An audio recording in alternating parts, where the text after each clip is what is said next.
kala, terdapat sebuah kerajaan yang bernama Kerajaan Kota Tanggahan, yang dipimpin oleh raja yang arif dan bijaksana, yaitu Prabu Suwartalaya dan Ratu Purbamana.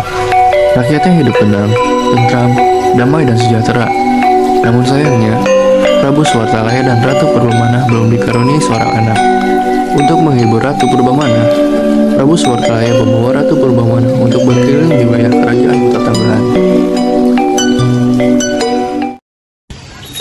Ku dengar Baginda Raja dan Permaisuri sedang berusaha karena belum dikaruniai anak ya. Bukannya mereka sudah bertahun-tahun menikah, tapi kenapa belum juga memiliki keturunan? Apa mungkin sang Baginda Raja memiliki selir, terus mengabaikan Permaisuri? Itu sangat tidak mungkin. Baginda Raja sangat mencintai Permaisuri hingga rela melakukan apapun demi Permaisuri. Apakah Permaisuri mandul? Bisa jadi. Baginda Raja, Ratu, Penasihat, dan Amba berkeliling kerajaan Kota Tanggahan. Ratu mendengar pembicaraan rakyatnya, namun ia hanya sanggup tertunduk mendengar perkataan rakyatnya.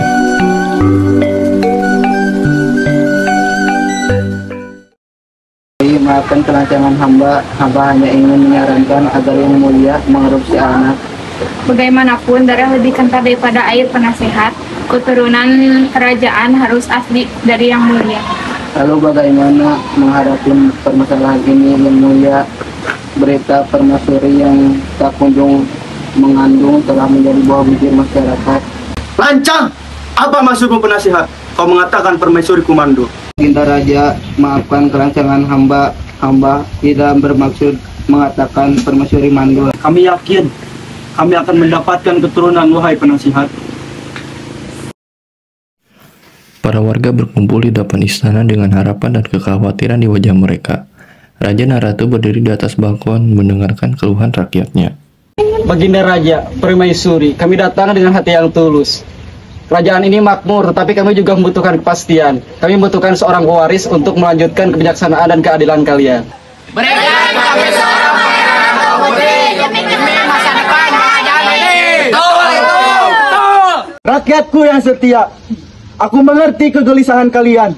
Percayalah, aku dan Permaisuri telah berdoa siang dan malam agar kita diberikan seorang anak. Tapi kehendak Tuhan tidak selalu sesuai dengan kehendak kita. Kami akan berdoa untuk Anda yang mulia dan Ratu. Bersama-sama kita menantikan keajaiban. Kita adalah satu kerajaan dan satu keluarga. Teruslah berdoa rakyatku. Aku dan Permaisuri juga takkan pernah berhenti berharap. Hidup Raja, hidup Ratu, hidup Raja, hidup Ratu. Di dalam ruangan istana, Ratu menatap Raja dengan harap. Amba duduk di sebelah Ratu, tak menyangka pembicaraan ini akan terjadi. Menikahlah lagi yang mulia, kau harus menikahi seorang wanita untuk kau jadikan selir. Menikahlah dengan Amba yang mulia.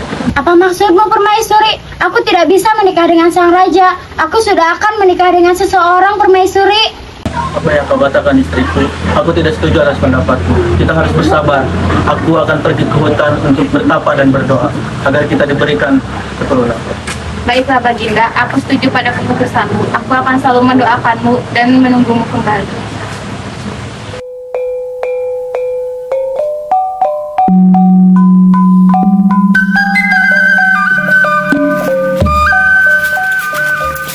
Yang mulia Raja pergi ke hutan untuk bertapa. Di hutan, Yang mulia terus-menerus berdoa agar dikaruniai seorang anak.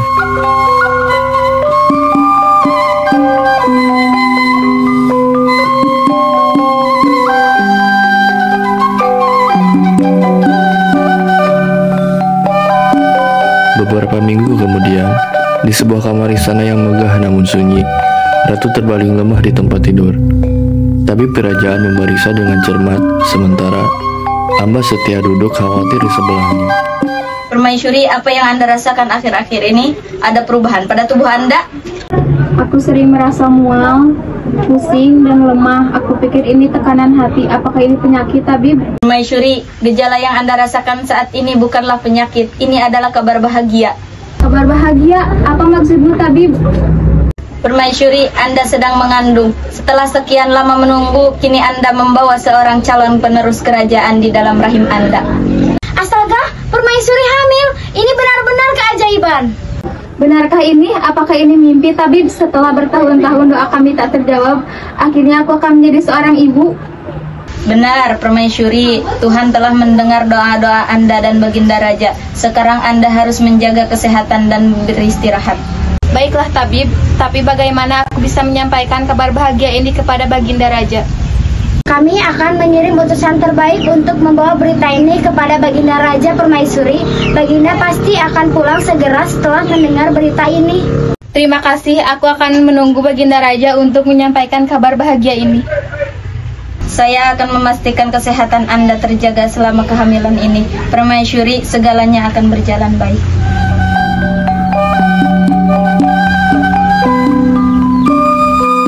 Penasihat pergi untuk membawa berita luar biasa itu kepada sang raja yang sedang bertapa.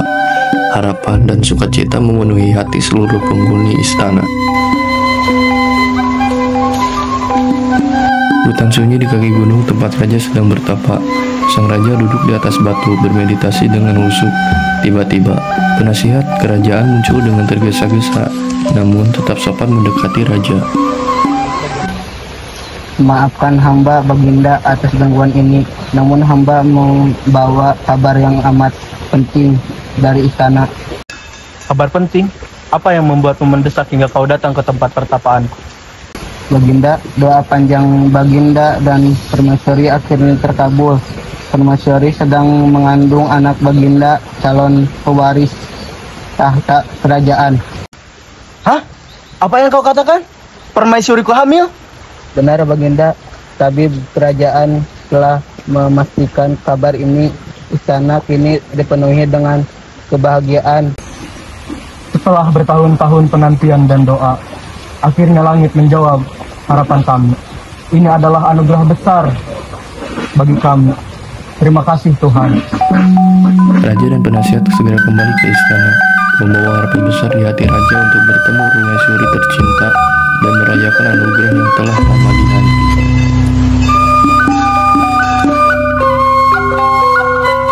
Baginda Raja memasuki aula utama, di mana ratu sudah menunggunya. Apa permisi Permaisuri?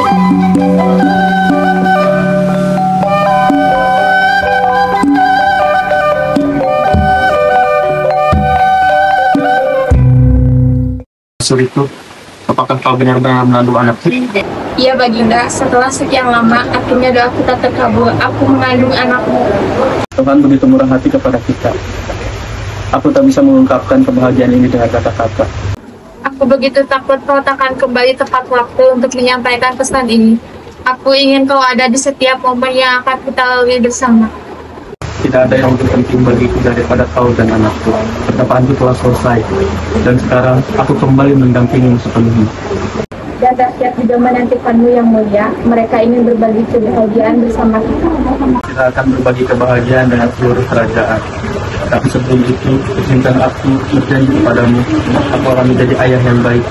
Dan aku akan menjadi seorang ibu dan menjaga anugerah ini dengan sepenuh hatiku. Raja memeluk ratu dengan lembut.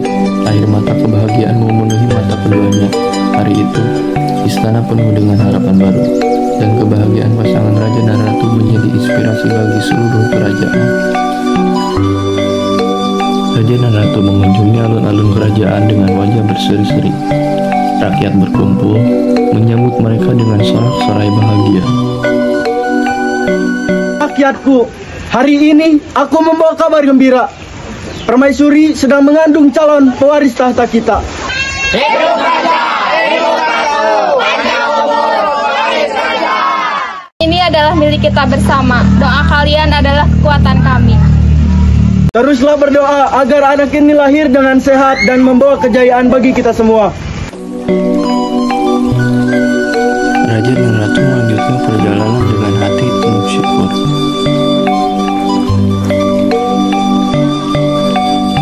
Sembilan bulan berlalu dan istana dipenuhi haru saat ratu melahirkan seorang putri yang cantik.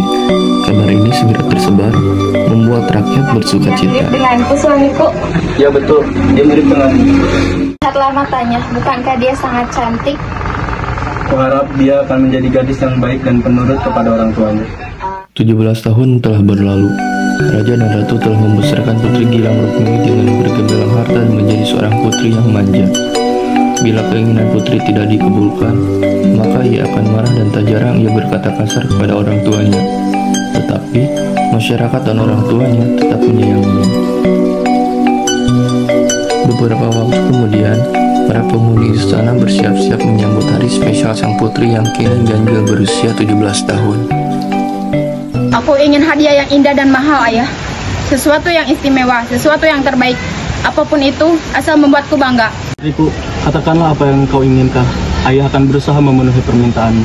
Itu bukan urusanku, Ayah. Yang aku inginkan hanyalah hadiah yang luar biasa. Tidak seperti hadiah biasa-biasa saja. Putriku, harta yang paling berharga adalah hati yang tahu bersyukur. Belajarlah menghargai apa yang kau miliki sebelum kau meminta yang lebih. Aku tidak peduli, Ibu. Jika Ayah tidak memberikan hadiah terbaikku, aku tidak akan memaafkannya. Para tamu undangan mulai berdatangan, membawa hadiah-hadiah mewah. Raja berdiri di depan putri, memegang sebuah kotak kecil dengan senyum bangga.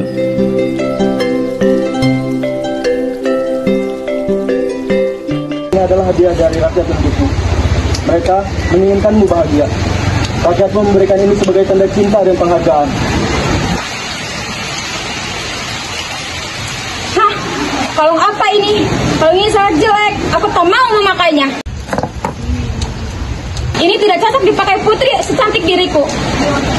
Raja terkejut. Para tamu undangan mulai ribut, bisik-bisik terdengar di antara mereka. Hah? Kalung seindah itu dibuang oleh sang putri? Aku sungguh tak menyangka sang putri akan berbuat seperti ini. Apakah ia tidak pernah dididik? Dia emang anak raja yang sangat dimanjakan, tetapi perilakunya seperti monyet. Kalung yang indah pun rusak. Permatanya tersebar di lantai. Seluruh rakyat yang hadir terkejut. Ratu Purbamana menangis melihat perilaku putrinya. Rakyat pun ikut menangis melihat Ratu Purbamana menangis. Tiba-tiba awalnya cerah pun menjadi redup. Angin kencang menerpa desa kerajaan. Lihatlah, angin kencang itu menerpa desa kita. Apa yang telah kau lakukan, Putri Gilang? Kau telah buat semua rakyatmu menerima atas ulahmu. Lihatlah semua ini, lihatlah! Sang putri sangat ketakutan. Ia menyesal atas semua perbuatan jahatnya. Tapi, genangan itu telah menjadi sebuah danau yang sangat besar dan menenggelamkan seluruh istana.